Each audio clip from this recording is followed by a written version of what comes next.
Hello everyone. तो जैसा कि आपने थंबनेल पे देख लिया कि आज हम इर्रेशनल नंबर को प्रूव करने वाले हैं। तो इर्रेशनल नंबर क्या होता है, रैशनल क्या होता है, ये अगर आपको नहीं पता है तो नंबर सिस्टम के वीडियो का लिंक डिस्क्रिप्शन में दिया हुआ है, पहले आप वो देख लें फिर इधर आ जाए। तो रैशनल नंबर पहले क्या होता है कि रैशनल नंबर में हम किसी नंबर को अगर p बाई क्यू फॉर्म में लिख सकते हैं और वो प्राइम टू ईच अदर हो, p बाई क्यू फॉर्म में हो और प्राइम टू ईच अदर हो और ये लोएस्ट फॉर्म में हो, तो हम इसे बोलते हैं कि हाँ ये एक रैशनल नंबर है। और अगर ऐसा नहीं होता है तो ये इर्रेशनल नंबर है। अगर ये ऐसा नहीं हो तो ये इर्रेशनल नंबर होगा। ठीक है। तो p और q का कोई कॉमन फैक्टर ना हो, प्राइम टू ईच अदर हो। कैसा, मान लो आप 15 और 14 है, तो 15 भी प्राइम नहीं है, 14 भी प्राइम नहीं है, लेकिन इनका कोई आपस में कॉमन फैक्टर नहीं है, तो इसे हम बोलेंगे प्राइम टू ईच अदर। तो ऐसा नंबर हो और q नॉट इक्वल टू 0, क्योंकि अगर कभी डिनोमिनेटर 0 हो जाता है तो वो फ्रैक्शन ही अनडिफाइंड हो जाता है। ठीक है। तो अगर ऐसा फॉर्म में होता है तो रैशनल है और ऐसा नहीं होता है तो इर्रेशनल है। तो आज हम प्रूफ करने वाले हैं √3 एक इर्रेशनल नंबर है। अब √3 इर्रेशनल नंबर है, इसी तरह से हम √2, √5, √7 भी प्रूव कर सकते हैं। तो हम प्रूव करेंगे √3 को आज। तो √3 इर्रेशनल नंबर है, तो हम क्या करते हैं कि पहले हम मान लेंगे कि √3 रैशनल नंबर है।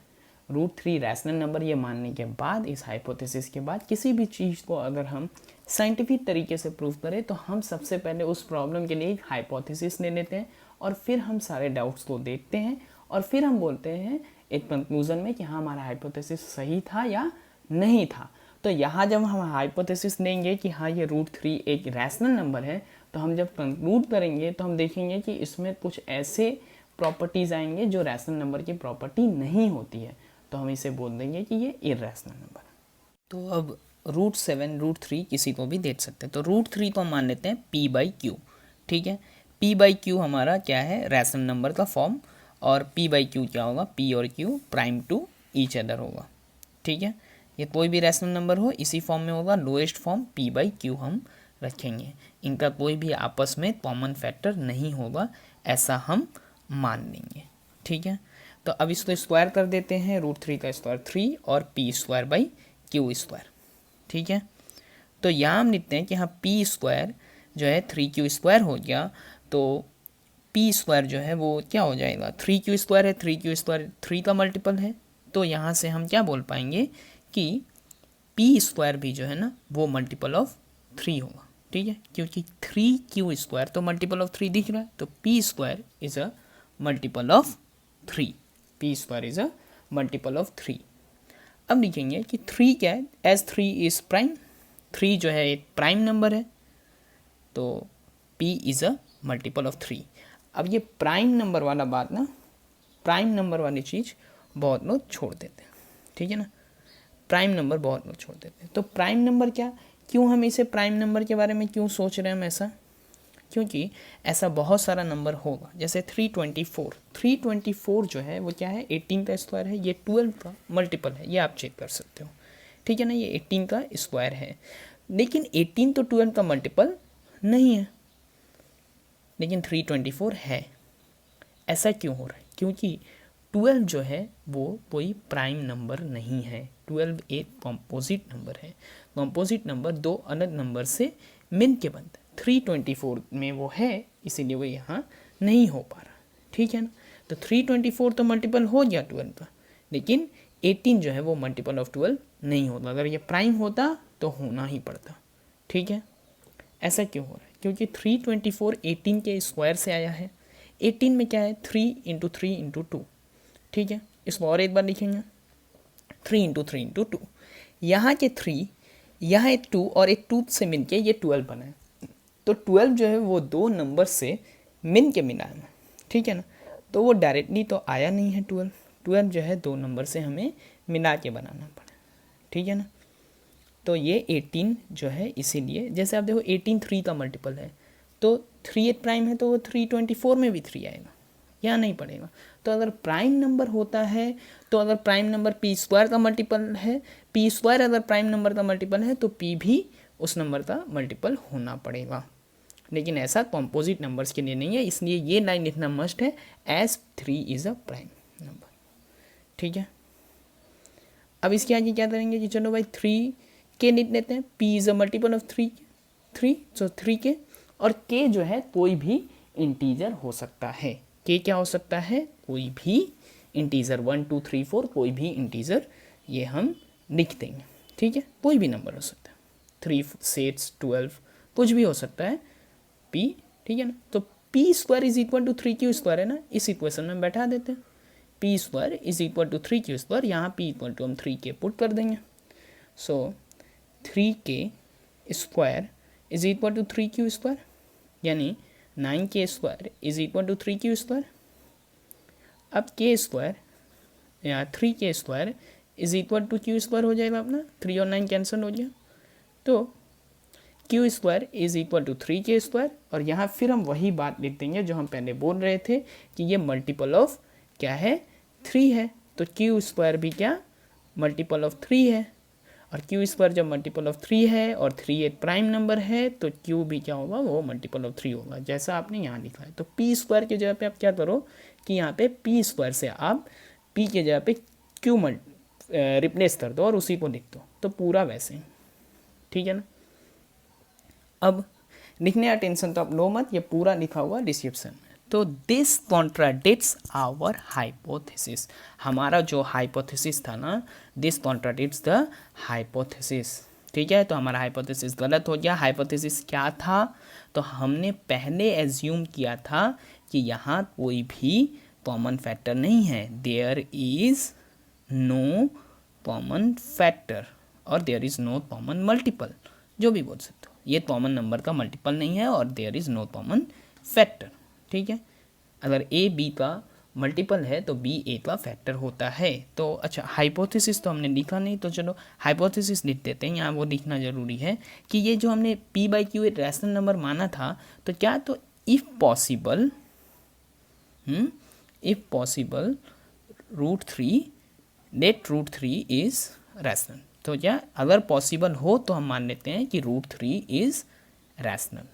ठीक है, तो यहाँ पर ऐसे ही आप अदर नंबर को भी प्रूव कर सकते हो। ठीक है, √5 ये भी, तो √3 इज़ इर्रेशनल। जब ये रैशनल नहीं हुआ तो अब ये क्या होगा, इर्रेशनल। तो कुछ प्रॉपर्टीज़ जान लेते हैं हम। तो सम ऑफ 2 रैशनल नंबर्स, ठीक है ना, 2 रैशनल नंबर्स हमेशा क्या होगा, रैशनल होगा। a और b अगर 2 रैशनल नंबर है तो इनका सम हमेशा रैशनल होने वाला है। अगर सम ही क्यों, प्रोडक्ट भी करें, डिफरेंस भी करें, कोसेंट भी लें, मतलब डिवीज़न भी करें, तो ये हमेशा हमें रैशनल ही मिलने वाला है। अगर एक नंबर रैशनल हो और दूसरा इर्रैशनल तो हमें हमेशा इर्रैशनल मिलने वाला है। एक रैशनल और एक इर्रैशनल, हमेशा इर्रैशनल ही मिलेगा। डिफरेंस भी हो तो, मल्टीप्लिकेशन भी तो, और डिवीज़न भी हो तो भी। ठीक है, now some of 2 irrational numbers may और मे नॉट बी रैशनल। ये थोड़ा सोचने में थोड़ा अजीब लग रहा होगा कि 2 इर्रैशनल नंबर है, तो देखिए √3 और √3 2 इर्रैशनल नंबर है, इनका प्रोडक्ट जो है वो 3 हो जाता है। 2 + √3 और 2 - √3 ये 2 इर्रैशनल नंबर है, पर इनका समेसन जो है वो रैशनल हो जाता है। ठीक है, तो रैशनल भी हो सकता है और इर्रैशनल भी हो सकता है। ठीक है, जो सम के लिए लिखा हुआ है वो डिफरेंस, प्रोडक्ट और कोसेंट के लिए भी वैलिड है। ठीक है, तो अब पूछा जा सकता है कि आप प्रूफ करो कि 3 + 2 √5 ऐसे नंबर्स भी इर्रैशनल है। देखो आप, 1 रैशनल 1 इर्रैशनल, देख के कैसे समझेंगे, एक रैशनल एक इर्रैशनल, प्रोडक्ट हुआ इर्रैशनल और फिर इर्रैशनल का समेसन रैशनल के साथ, तो रैशनल प्लस इर्रैशनल क्या हो गया, रैशनल प्लस इर्रैशनल हो गया हमारा फिर से इर्रैशनल। लेकिन इसको जब प्रूव करना होगा तो फिर वैसे ही एक हाइपोथेसिस कि हम इसको ले लेंगे कि ये रैशनल है, लेट r = 2 + √5 इज रैशनल। ठीक है। और ये गिवन रहेगा कि √5 इर्रेशनल है, नहीं गिवन रहेगा तो हमें पहले √5 इर्रेशनल प्रूव करना है, जैसे हमने √3 किया वैसे ही √5 भी कर लेंगे। नाउ R-3 लिख सकते हैं इसको 2√5, ठीक है। और R-3 divided by 2 equal to √5। अब बताओ अगर R रैशनल है तो इसका 3 तो रैशनल है ही, तो R-3 भी रैशनल होगा, मतलब R-3 रैशनल होगा।